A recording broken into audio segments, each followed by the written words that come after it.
Assalamualaikum warahmatullahi wabarakatuh. Innal hamdalillah nahmaduhu wa nasta'inuhu wa nastaghfiruh wa na'udzu billahi min shururi anfusina wa sayyiati a'malina. May yahdihillahu fala mudilla lahu wa may yudlil fala hadiya lahu. Asyhadu an la ilaha illallah wahdahu la syarika lah wa asyhadu anna nabiyyana Muhammadan abduhu wa rasuluhu la nabiyya wa la rasula ba'dah. Allahumma salli wa sallim wa barik ala nabiyyina Muhammad wa ala alihi wa sahbihi ajma'in wa man tabi'ahum bi ihsanin ila yaumiddin. Amma ba'du, faqala Allah subhanahu wa ta'ala: ya ayyuhalladzina amanu ittaqullaha haqqa tuqatih wa la tamutunna illa wa antum muslimun. Ya ayyuhan nasu taqu rabbakumul ladzi khalaqakum min nafsin wahidah wa khalaqa minha zawjaha wa bassa minhuma rijalan katsiran wa nisaa wattaqullaha alladzi tasaaluna bihi wal arham innallaha kana 'alaikum raqiba. Ikhwani fid din, jamaah subuh, Bapak Ibu, adik-adik hadirin rahimakumullah. Alhamdulillah, segala puji bagi Allah Jalla wa Ala atas segala limpahan nikmatnya, hidayah, taufik dan penjagaannya.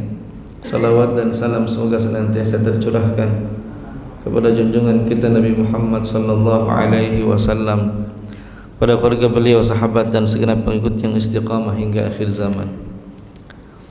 Hadirin jamaah yang mulia, satu ketika ada peristiwa di mana diceritakan bahwa Rasulullah sallallahu alaihi wasallam memerintahkan Ibnu Mas'ud, ya. Dalam satu riwayat, amara Nabi sallallahu alaihi wasallam Ibnu Mas'ud fasa'ada ala syajaratin marahu ayatiyahu minha bisyai'. Nabi menyuruh Ibnu Mas'ud untuk memanjat sebuah pohon agar ia mengambilkan sesuatu dari pohon itu untuk beliau. Fanazara ashabahu ila saqin Abdullah bin Mas'ud, maka terlihatlah oleh para sahabat saknya, betisnya Ibnu Mas'ud radhiyallahu anhu di saat beliau hina sa'ida syajarah, di saat beliau sedang menaiki pohon itu. Fadhahiku min humushatin saqih, maka ketika melihat betis Ibnu Mas'ud yang tersingkap saat memanjat pohon itu, yang tampak begitu kecil, tertawalah para sahabat. Faqala Rasulullah sallallahu alaihi wasallam, ma tadhakun, apa yang kalian ketawakan? Kata Nabi. Dalam satu narasi kisah, sahabat menjawab, batisnya Ibnu Mas'ud itu halus benar ya Rasulullah. Ini tampak dari fisik sesuatu yang janggal pada diri Ibnu Mas'ud, yang kemudian menyebabkan para sahabat tertawa. Nabi kemudian mengatakan, la rijlu Abdullahi asqal fil mizani yaumil qiyamah min Uhud. Kata Nabi, apa yang kalian tertawakan dari betisnya Ibnu Mas'ud? Sungguh betis kecilnya Ibnu Mas'ud itu, ia lebih berat pada timbangan di hari kiamat daripada gunung Uhud. Hadis rawahu Imam Ahmad. Di satu kisah yang lain,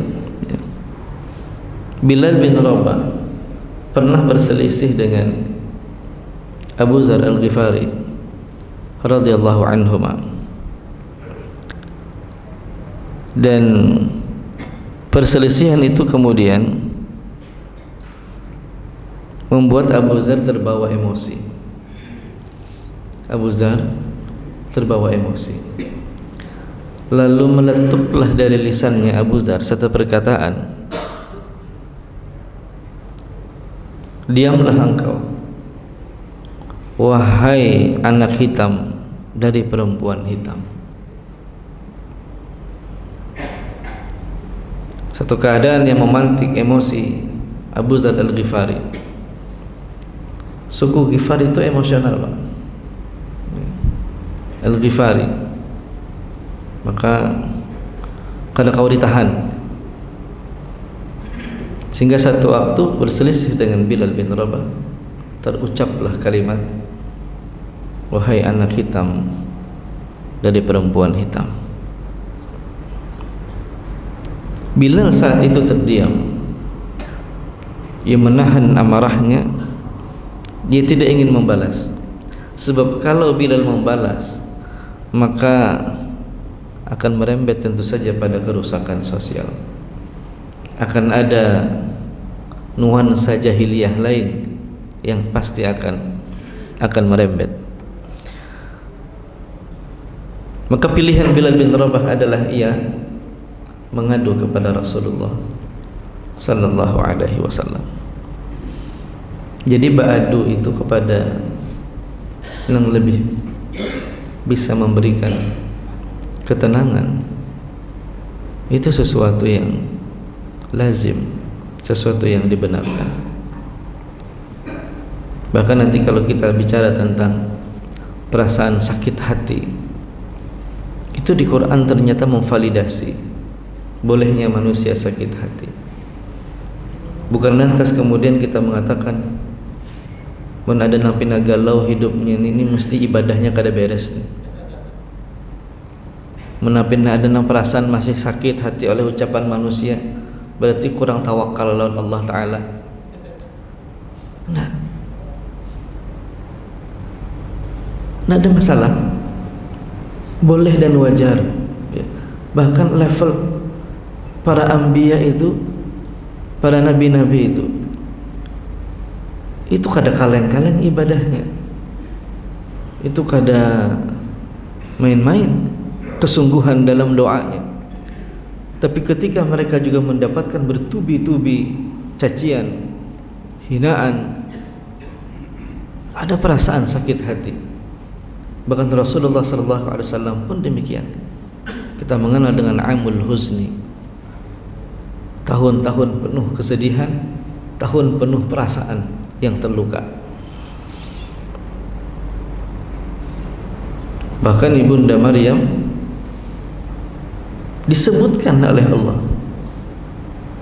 ya, sekiranya aku mati sajalah ini, la mitu qabla hadzal, ya, seandainya aku mati sajalah ini, karena kau menanggung malu dan sakit yang sedemikian rupa. Itu disebutkan di dalam Al-Quran untuk menunjukkan bahwa manusia sampai titik tertentu wajar jika ia punya perasaan sakit hati. Bilal demikian, sakit hatinya mendengar ucapan Abu Dzar. Lantas kemudian ia mengadu kepada Rasulullah SAW. Maka kemudian Rasulullah menatap Abu Dzar, ya, seraya mengatakan, wahai Abu Dzar, engkau masih memiliki sifat jahiliyah dalam dirimu. Hadirin jamaah yang mulia, apa yang terjadi kemudian? Abu Dzar menangis. Abu Dzar menangis. Beliau tersadar luka dan amarahnya bersama dengan Bilal itu telah merenggut kesadarannya. Emosi yang terpantik menghilangkan, ya, ukhuwahnya. Maka di hadapan Bilal, dalam satu riwayat, ia meletakkan wajahnya ke tanah lalu mengatakan, wahai Bilal, injaklah wajahku ini karena engkau telah aku hinakan. Menangis kita baca cerita itu. Lalu Bilal bin Rabah kemudian mengatakan, sampai menolak permintaan Abu Dzar untuk menginjak pipi Abu Dzar yang sudah ada di tanah. Bilal mengatakan, tidaklah mungkin aku menginjak wajah yang telah bersujud kepada Allah Subhanahu wa ta'ala. Luka tersembuhkan oleh ucapan Rasulullah sallallahu alaihi wasallam yang melembutkan dan tidak menghinakan. Saat sahabat Abdullah bin Mas'ud ditertawakan kakinya, Nabi tidak menghinakan mereka yang menertawakan, tapi justru kalimat Nabi langsung memuliakan ia yang ditertawakan. Dan Nabi langsung membandingkan kalimatnya dengan sesungguhnya batisnya Ibnu Mas'ud di timbangan hari kiamat lebih berat daripada gunung Uhud. Ini teknik komunikasi yang level tinggi, Pak. Kadang kita ketika ingin menyelesaikan satu persoalan, kita justru meninggalkan satu persoalan lain yang tidak kalah membuat sakit perasaan. Rasulullah tidak mengatakan begini, jangan tertawaan nih lah, buan pintu kadeda apa-apanya dibandingkan Ibnu Mas'ud. Nah, Nabi tidak bilang hubungan pian ini tidak ada apa-apanya dibandingkan batisnya Ibnu Mas'ud. Tapi Nabi langsung mengatakan, Nabi tidak menghinakan yang menertawakan, memuliakan Ibnu Mas'ud dengan perkataan sungguh betisnya Ibnu Mas'ud lebih mulia dari gunung Uhud. Siapa yang terluka? Tidak ada. Tidak ada yang terluka. Luar biasa baginda Rasul sallallahu alaihi wasallam. Dan hari ini, Pak, kita kehilangan keteladanan semodel ini. Indonesia hari ini darurat bullying, darurat hina menghina. Dalam catatan data KPAI tahun 2024 ada 2057 kasus pelanggaran hak anak, mencakup bullying pada fisik, psikis, dan termasuk cyberbullying.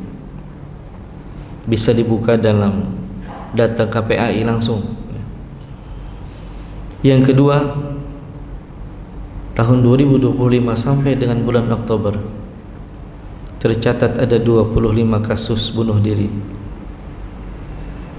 yang disinyalir karena tidak tahan dirundung diri, depresi akibat dihinakan dan direndahkan oleh teman sendiri.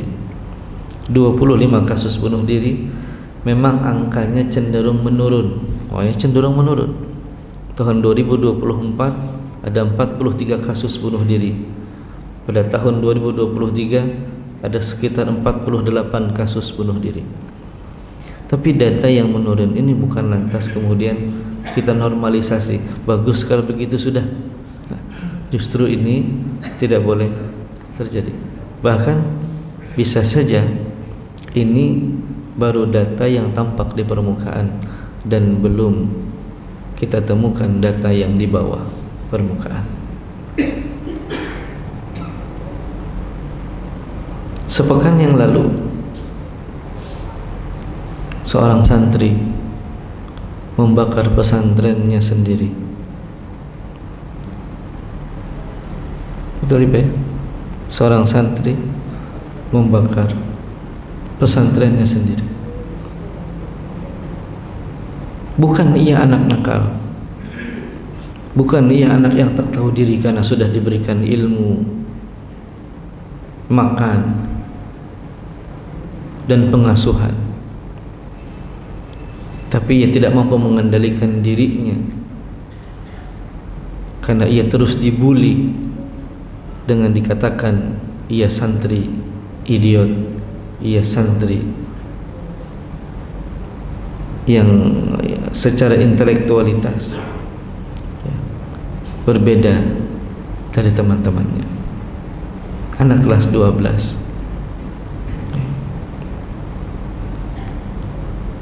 Bully luar biasa hari ini, dan sesuatu yang sudah dianggap lazim terjadi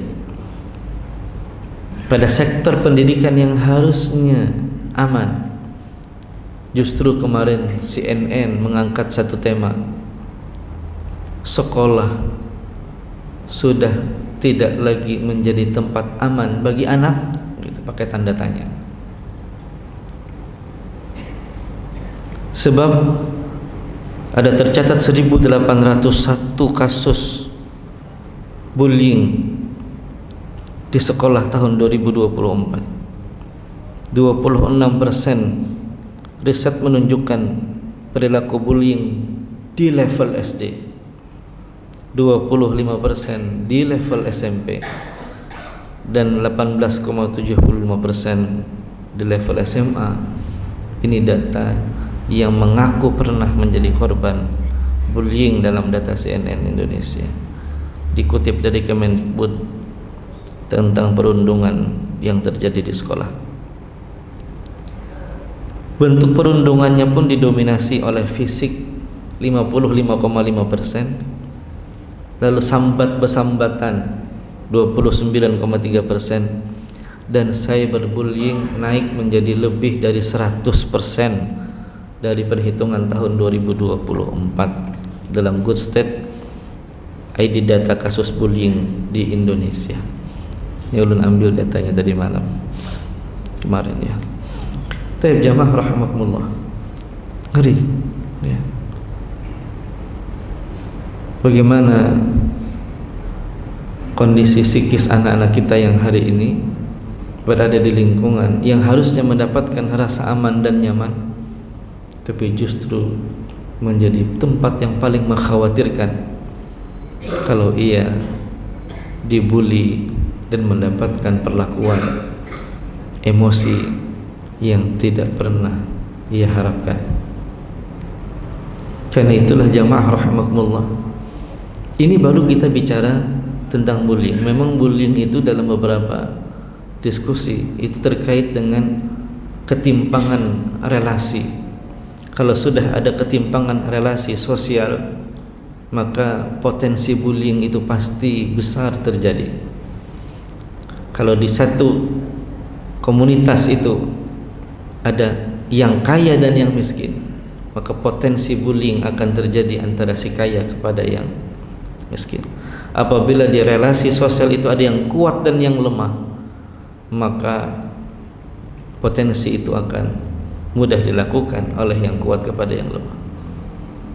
Apabila ada anak pejabat dan rakyat jelata, maka potensi bullying bisa mungkin terjadi oleh yang punya kuasa dengan yang tidak berpunya. Karena itu, untuk mencegah terjadinya ini perlu ikhtiar yang sistemik dan jama'i. Tidak bisa parsial hanya dengan mengatakan stop bullying, say no bullying, lalu bikin video anti bullying. Apakah bullying kemudian selesai? Tidak, Pak. Tidak. Ini terkait dengan sistem. Pertama, terkait dengan sistem kehidupan kita yang semakin sekularistik, yang memisahkan nilai agama dari kehidupan. Maka ini yang harus dibersihkan. Kita harus bangun basis akidah bahwa menghinakan ini adalah perbuatan yang sangat dicela oleh Allah Jalla wa'ala, bahkan terancam dengan neraka. Wailun likulli humazatil lumazah. Ini harus ditanamkan. Celakalah, neraka wail dalam tafsir yang lain. Bagi siapa? Likulli humazah, yang mengumpat baik di belakang, lumazah, dan yang mengumpat di depan, yang menyambati di belakang dan yang menyambati di depan, yang merendahkan dari belakang dan yang merendahkan dari depan, baik humazah maupun lumazah. Wailul likulli humazatil lumazah. Dan potensi itu terjadi biasanya karena diantaranya adalah mereka yang menumpuk harta. Alladzi jama'a malahu wa'addadah, yang mengumpulkan hartanya, jama'a mal, terus menerus dia kumpulkan, wa'addadah, dan dia hitung-hitung. Dia tidak ingin berbagi. Kalau ia bagi ini kurang duitnya, kalau ia kasih ini tidak ngumpul uangnya. Ia menyangka dengan banyaknya uang indah masa depan. Yahsabu anna malahu akhladah. Kalau ia punya banyak uang, ia merasa bahwa ia punya kebahagiaan di masa depan. Ia menyandarkan pada aspek materialistik, seolah-olah kalau sudah punya harta ia bisa bahagia. Dalam qiraat yang lain, kata jama'a itu disebut dengan dibaca dengan jama'a, alladzi jama'a mala wa 'addada. Ini dalam qiraat yang lain. Kalau qiraat itu dibaca, maka terjemahannya ia mengumpulkan dengan berbagai cara, mau yang halal mau yang haram. Alladzi jama'a mala wa 'addada, yang ia kumpulkan harta itu dengan berbagai cara, enggak peduli dengan apapun. Karena ia menyangka bahwa masa depan itu ditentukan oleh banyaknya harta. Yahsabu anna malahu akhlad. Orang kan apa-apa itu memang akhlad apa? Orang pingin punya duit itu sebetulnya pingin apa? Pingin kekal, pingin panjang, pingin punya kehidupan yang panjang. Kalau punya duit bisa permak wajah, bisa facial, bisa macam-macam sehingga tetap awet muda, gitu. Bisa dimanipulasi agar tetap kelihatan, bisa seolah-olah hidup lebih panjang. Intinya begitu. Akhlada. Ya. Buat apa punya uang? Buat punya masa depan. Ngapain punya masa depan? Biar bla bla bla. Ujungnya pengen lama hidupnya. Itu intinya. Lu nggak mungkin ngumpulin uang nanti buat apa istilahnya?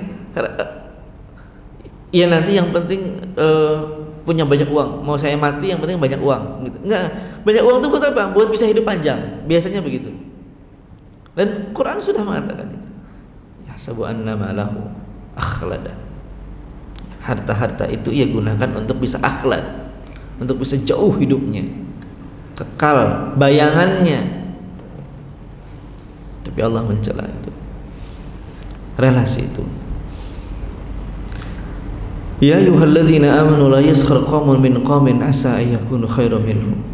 Wahai orang yang beriman, janganlah sekali-sekali kalian menghinakan, merendahkan satu kaum.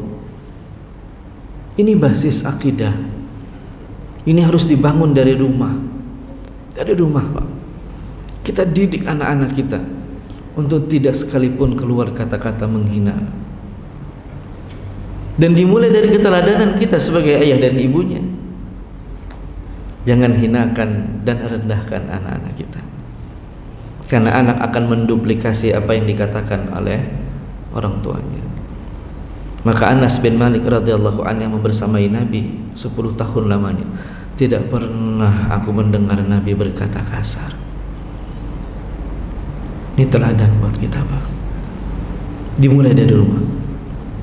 Ya. Ustadz, ana nggak pernah ngomong kasar, ana nggak pernah menghinakan anak-anak. Tapi kenapa anak ini lisannya terbiasa mengatakan satu yang kotor, terbiasa melecehkan orang lain? Lihat gamenya.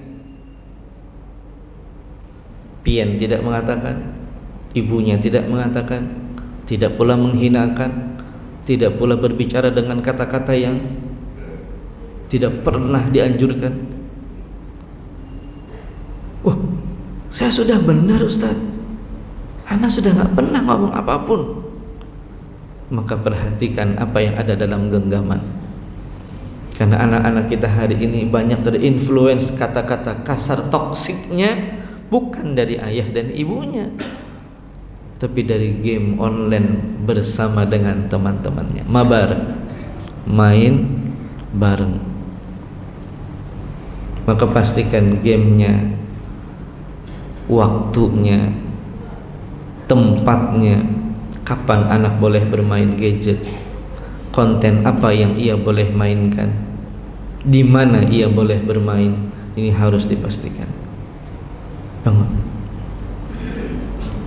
Ini dari dalam dulu, Pak. Yang kedua, caranya agar tidak anak kita menjadi korban bullying. Yang kedua ini dari dalam dulu ya, kita bicara. Lihat, relasi yang timpang itu berpotensi terjadinya bullying. Yang kuat akan membuli yang lemah, maka pastikan fisik anak-anak kita kuat. Itu yang kedua. Karena Allah menyukai mukmin yang kuat. Ya. Al-mu'min qawiyyun ahabbu ila Allah min mu'min dhaif. Khairun wa ahabbu ila Allah. Kuat fisiknya. Maka jangan biarkan anak-anak kita terlalu lama duduk di rumah. Ajak dia melakukan aktivitas-aktivitas fisik yang menguatkan. Ya kalau pian memang ketujuh bercatur, ya kalau bisa anak-anak pian ketujuh berkuda lah gitu kira-kira. Yang kuat fisiknya.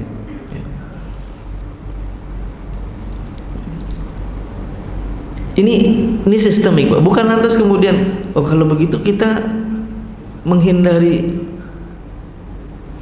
menjadi korban tapi bisa menjadi pelaku. Bukan, ini kita bangun dari dalam dulu. Karena ini sistemik, nggak bisa selesai dalam hanya kalimat stop bullying. Karena potensi terjadi karena ada ketimpangan relasi. Jadi dari rumah, bangun dari rumah. Di sekolah, maka sistemnya juga harus berlaku. Ya. Ini kita baru bicara bullying, belum bicara kasus nauzubillah pelecehan seksual yang juga terjadi di lembaga pendidikan dan relatif lebih banyak muncul terjadi di pendidikan berbasis asrama dan pesantren yang hari ini banyak menguap.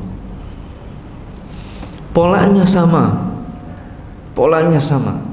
Ketika ada kasus pelecehan terjadi dengan dalih agama dan itu dibingkai, terjadi di wilayah sekolah yang berbasis asrama, umumnya polanya relatif sama. Satu, ada nafsu yang naik. Dua, ada akal yang turun. Pelakunya nafsu naik, korbannya akal turun. Dan itu terjadi karena satu sistem yang disebut dengan pengkultusan. Kalau sudah ada sistem yang dikultuskan atau tokoh seseorang yang dikultuskan, maka potensi akal turun terjadi dan nafsu naik memungkinkan terjadinya perilaku. Kiai pasti benar, yang diomongin anjungan tidak mungkin salah, dan seterusnya. Apabila ada sudah sesuatu yang diagungkan dan disucikan, maka potensi turunnya akal akan memudahkan orang untuk melakukan perilaku di saat nafsu mengendalikan. Selalu terjadi begitu, Pak. Coba saja ya. Kalau sudah ada maka Islam itu datang ya. Apa yang dibawa oleh pasukan kaum muslimin di Qadisiyah? Sesungguhnya Islam datang untuk membebaskan manusia min ibadatil ibad ila ibadati rabbil ibad. Islam itu datang membebaskan dari penghambaan kultus kepada manusia menuju penghambaan hanya kepada Rabbnya manusia. Maka kalau ada satu sistem pendidikan yang menyuruh anak didiknya, muridnya untuk sujud kepada gurunya, maka ini jelas keluar dari ruh Islam. Jelas keluar dari ruh Islam. Ya. Ini juga terjadi hari ini. Jadi ada dua kasus kita yang dalam dunia pendidikan yang hadir, Masya Allah. Satu terkait dengan bullying, dua terkait dengan pemberitaan banyaknya kasus pelecehan seksualitas yang terjadi di pendidikan Islam. Ini tidak hanya di dalam pendidikan Islam, semua yang berbasis asrama, di Katolik pun, di Kristen pun terjadi. Apabila sudah ada tokoh yang dikultuskan, maka cenderung akal akan kehilangan kesadaran. apapun bisa dilakukan demi untuk penyucian. Ya, kasus yang kemarin terjadi, yang baru saja, ya, di mana seorang ya sudahlah ya, beritanya begitu, ya, santriwati yang harus hanya demi untuk mendapatkan janji di surga. Ya, kalau kita pikir kok bisa gitu, kok mau gitu, ya itu kalau sudah ada pengkultusan akal turun. Maka Nabi mengatakan iyyakum wal ghulu, janganlah kalian ghulu, inna ahlaka man kana qablakum al ghulu, karena yang menghancurkan umat sebelum kalian adalah karena al ghulu. Karena itu jamaah rahmatullah, kita bangun dan kuatkan benteng ini di rumah-rumah kita, di sekolah-sekolah. Sistem pendidikan Islam tidak boleh terjebak pada pengkultusan, ya. Dan ini harus dibangun bersama, ya. Kita kuatkan rumah sebagai madrasatul ula, tempat pendidikan yang utama dan yang paling pertama, karena dari situlah insyaallah kita akan berangkat. Negara juga harus bertanggung jawab. Harus ada hukuman yang setimpal bagi setiap pelaku apapun bentuknya. Tidak ada yang dibenarkan dengan kata pembulian, tidak ada satupun. Bahkan Nabi mengatakan laisa minna, ini bukan tradisi kami, ya. Man la yarham saghirana wa lam yuwaqqir kabirana, siapa yang tidak menghormati, yang memuliakan, menyayangi yang muda dan memuliakan yang tua. Nabi katakan laisa minna, ini bukan tradisi kami, bukan budaya kami, bukan bagian dari Islam. Maka tidak ada istilah wajar Jepangnya SMP itu bersambatan, nggak ada. Tidak bisa dinormalisasi sekecil apapun, karena menghinakan apapun bentuknya, verbal terlebih fisik, adalah bentuk kezaliman. Alhamdulillahirabbil alamin wal afu minkum. Mudah-mudahan ini menjadi tazkirah bagi kita semua, bagi ulun pribadi dan bagi kita ayah dan ibu, untuk terus menguatkan pondasi akidah di rumah-rumah kita untuk anak-anak kita. Hadanallahu wa iyyakum ajma'in. Subhanakallahumma wa bihamdika asyhadu an la ilaha illa anta astaghfiruka wa atubu ilaik. Assalamualaikum warahmatullahi wabarakatuh.